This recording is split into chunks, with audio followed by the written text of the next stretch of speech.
নাতিপুত্ৰৰ সন্মুখত ককা আইতাৰ বিয়া হয় ঠিকেই শুনিছে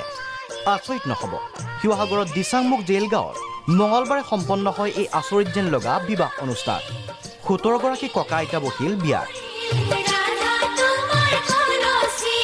পূৰ্বাপূৰ্বী পৰম্পৰা সেই পৰম্পৰা আগুৱাই নিবৰ কাৰণে আমি এইখিনি কৰ্মত আগবাঢ়িছোঁ বিয়া হোৱা হ'ল 28 বছৰ ল'ৰা ছোৱালী 3টা ছোৱালীও বিয়া দিলোঁ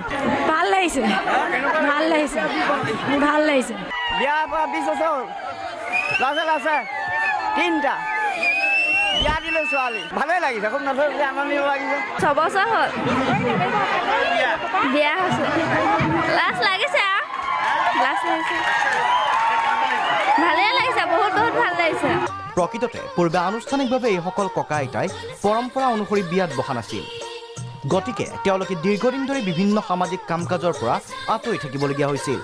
এই সমস্যা দূৰ কৰাৰ বাবে গাঁওখনত সমূহীয়া বুঢ়া বিয়াৰ আয়োজন কৰা হ'ল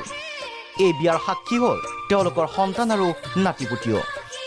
যিহেতু আমাৰ গাঁৱত প্ৰায় বুঢ়াসকল নাইকিয়া গৈছে গতিকে ৰান্ধনি কৰিবৰ কাৰণে বহুত আমাৰ অসুবিধা হৈছে সেই হেতুকে আমি 17 জোৰা বুঢ়া বিয়া পাতি পিনি গাঁওখনৰ উন্নতি কৰিবৰ কাৰণে সকামৰ কাম লাগিবৰ কাৰণে আমি এইসকলক আমি কিবা জনাইছোঁ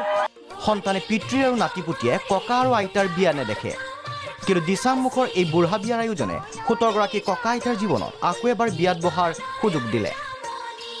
ভিডিঅ' জাৰ্নেলিষ্ট প্ৰশান্ত আৰু আছিফৰ সৈতে শিৱসাগৰৰ পৰা ভৈৰৱ মুণ্ডা প্ৰাগ নিউজ